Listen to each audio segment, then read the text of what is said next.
Hai, ku ceritain lah sama kalian perjalanan ke Jakarta ini ya. Persis yang ke 4 hari ya di Jakarta. Aku berkeliling-keliling naik Transjakarta untuk cari kerja. Syukurlah ada Transjakarta. Ya. Nah, yang mau aku ceritakan sama kalian tentang bus Transjakarta ini. Jadi nggak semua juga orang di Jakarta ini ternyata tahu eh, dengan kemana, bagaimana ya Transjakarta ini. Ya masih banyak juga yang belum paham. Setidaknya ini jadi apa ya eh, ilmu kecil tapi bermanfaat ya. Nah, karena di Jakarta ini biar tahu kalian eh, naik bus Transjakarta ini harus naik apa namanya ya naik tangga ke atas dulu supaya nyampe ke halte gitu ya, nggak boleh manjat kawan-kawan. Asal panjat aja kau mau ke halte itu dimarah nanti ya, jadi harus naik ke tangga ya, baru naik ke sini turunlah ke halte itu ya. Karena aku pernah manjat, untung nggak ada yang nengok.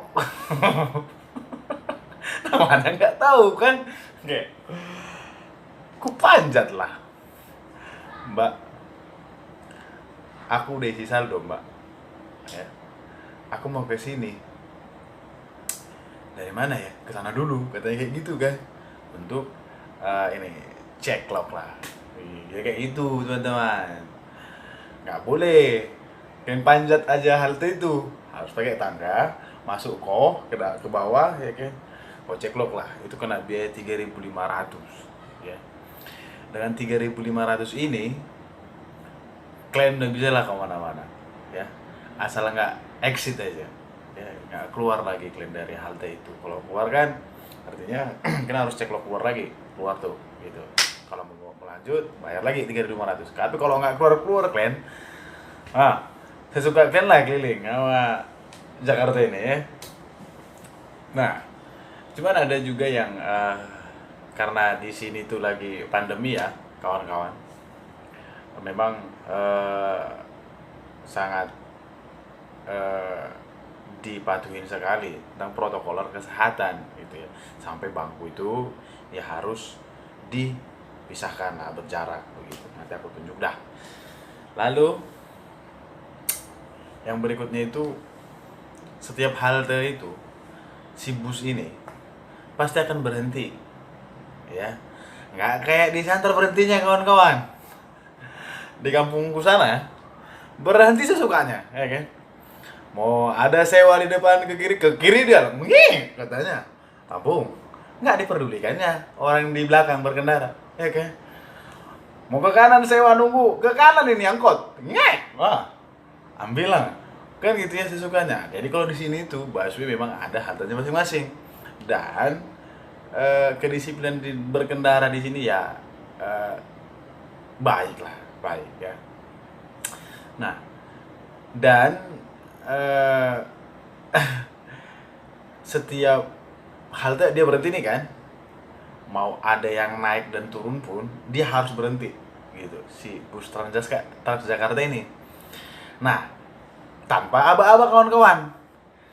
Artinya di dalam busway itu ada semacam instruktur yang menyampaikan dengan speaker yang sudah diatur lah ya, mengatakan contoh halte Sarinah, pemberhentian berikutnya kita sampai di halte Sarinah. Next stop, we are in Sarinah. Tolong perhatikan barang Anda dan jangan sampai ada yang ketinggalan. Nah, kira-kira begitu. Ini setiap halte disampaikan, ke Senen, ke Semanggi, ke Blok M. Dia akan sampaikan. Nah, kalau di tempatnya kita, tebing, ada yang tebing, katanya kan. Nah, turunlah nih. Kan disampaikan sama nakodanya, apa namanya ya? Si kawan kernek kan, sampaikannya lah. Nah, kalau nyampe di Serapu, Serapu, Serapu ada Serapu. Nah, gitu. Kalau di sini nggak ada yang begitu, teman-teman ya. Nah, lalu yang berikutnya itu eh ada apa? Tempat-tempat yang khusus, contoh untuk bangku depan itu dikhususkan untuk wanita gitu ya, tempat perempuan, ladies lah. Terus yang berikutnya itu ada dia tempat duduk yang prioritas gitu. Apa saja yang prioritas di sini? Yaitu mereka yang sudah tua gitu ya. Lalu yang berikutnya itu yang mereka pregnant atau hamil. Yang berikutnya itu yang sedang bawa bayi gitu. Ya, artinya ini mereka diprioritaskan tempat duduknya, dikasih tempat atau ada apa namanya? Pemberitahuannya juga di tempat duduknya mereka gitu ya. Nah, lalu yang berikutnya itu adalah kenyamanan di busway sih ya. Kalian kalau di Siantar ini merasa panas ya, mau dingin-dinginan kalian naik busway lah.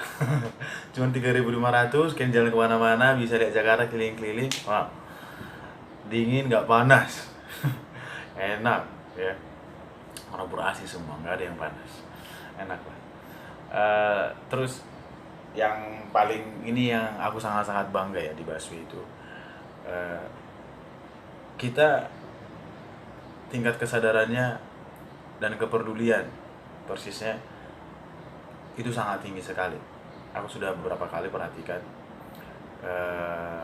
orang yang lebih muda itu saat di halte yang berikutnya ada orang yang lebih tua, mau dia laki-laki, mau dia yang perempuan, yang muda itu akan sadar sendiri ya, dikasih silakan duduk ke sini gitu.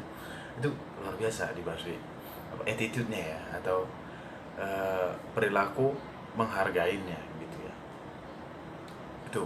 Nah, yang menguntungkan lagi ya adalah kalian kalau stres di Jakarta ini bisa kayak keliling-keliling naik busway kemana-mana gitu ya. Karena ya tarifnya murah, asal nggak keluar aja kalian kan 3.500 sesuka kalian mau kemana, nyambung ke sana terserah. Jadi kalau tingkat kesetresan di sini bisa dibilang juga agak minim lah, entah ya karena aku baru, tapi ya ngapain juga stres kalau di rumah. Silahkan jalan-jalan keliling Jakarta dengan busway dengan ongkos 3.500 kan gitu ya. Setiap waktu kapan aja monggo gitu dia. Jadi acungin jempol loh ya kan, untuk pemerintah DKI Jakarta ya. Mereka juga sangat mengetahui ya apa yang menjadi kebutuhan, dan aku pikir itu adalah hasil dari survei, hasil dari penelitian yang dilakukan oleh pemerintah kota DKI Jakarta sampai ada itu gitu. Kalau ini pengamatanku sampai situ. Terima kasih untuk perhatian kalian. I love you. Dadah.